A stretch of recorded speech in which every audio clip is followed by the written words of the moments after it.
Tara, magluto tayo ng hindi ko maintindihang recipe na parang buhay kong hindi ko maintindihan. Okay, welcome to my culinarya but make it chika moment. Okay, first thing first, let's heat up the pan kasi sa buhay, mainit muna bago ka magpaka-involve, di ba? Add oil, virgin kung ikaw pa, pero kung hindi na, grapeseed oil na lang, mas sosyal. When it's sizzling hot, go ahead. Yan, saute that garlic. Okay, mix mo lang. Okay, dapat golden brown ha, not golden retriever. Ayan. So, kung hindi pa ready, wag mo munang iwan. Wag kang gaya ng ex mong madaling bumitaw. Charot. Okay, next, lagay na natin yung sibuyas or yung onion. So, wag kang matakot umiyak, besh.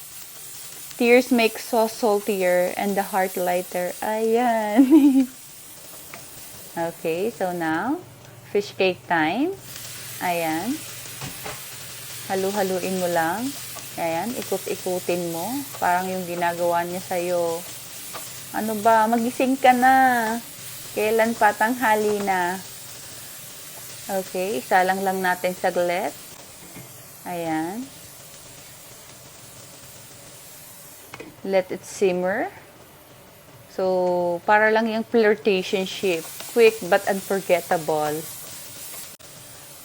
Add in corn and carrots. Kasi kailangan may sweetness at kulay ang buhay mo. Hindi puro bitterness. Ayan. O, diba? Makulay na.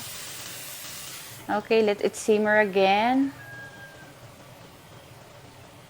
And then, pag okay na, timplahan with salt.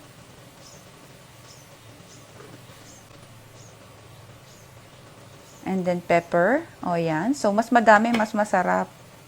Ayan, sige, ibuhos mong lahat. Huwag ka nang magtira, ganyan ka naman. Next, cheese. Para cheesy, of course. So, napakasimple pero powerful.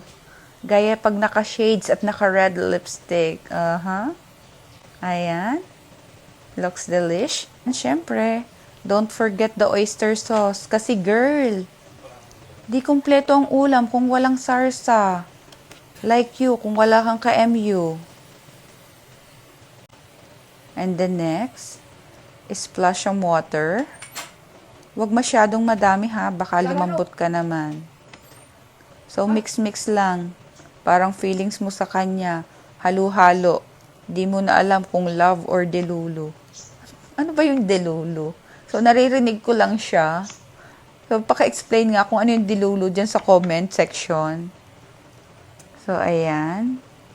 So, pakuluin mo lang siya, hayaan mo lang siyang maluto, gaya ng nararamdaman mo sa kanya. Pag pinabayaan, lalamig din yan eventually. And then next, Cajun seasoning.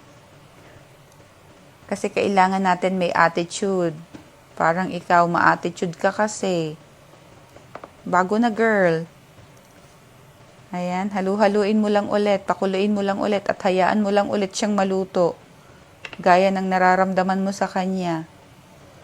So, ayan, okay na. So, pwede na natin siyang iserve. So, serve hot ha, with class and with zero crumbs for the undeserving. So, ayan. So, sana may natutunan kayo dito sa ating tutorial, cooking tutorial. Thank you!